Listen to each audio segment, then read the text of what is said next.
બંગાળની ખાડીમાં ઊભું થયેલ ડીપ ડિપ્રેશન જે દરિયાકાંઠાના વિસ્તારથી જમીની વિસ્તારમાં પ્રવેશે ત્યારે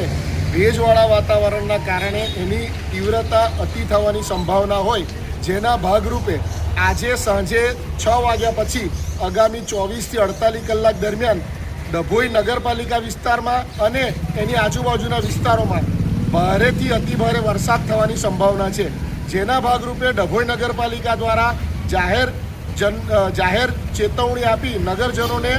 આકસ્મિક પરિસ્થિતિમાં સચેત કરવામાં આવે છે। સાથે સાથે જર્જરિત મિલકતો, ભયગ્રસ્ત મિલકતોના મકાન માલિકોને આવી મિલકતોમાંથી પોતાનો વસવાટ ખસેડી અન્ય કોઈ સુરક્ષિત જગ્યાએ ખસી જવા માટેની કામગીરી હાથ ધરવામાં આવી છે। પ્રી મોન્સૂન કામગીરીના ભાગરૂપે પણ નગરપાલિકા દ્વારા ચોમાસા પહેલાં આવા મિલકતદારોને નોટિસો આપી પોતાના જર્જરિત મકાનો ખાલી કરવાની સૂચનાઓ આપેલી જ છે। તેમ છતાં પણ આજે આ પરિસ્થિતિનું નિર્માણ થયું છે, ત્યારે કોઈ અનહોની કે આકસ્મિક કોઈ ઘટના ન બને અને કોઈ જાનમાલને નુકસાન ન થાય તે માટેના જરૂરી તમામ પગલાં ડભોઈ નગરપાલિકા દ્વારા લેવામાં આવેલ છે।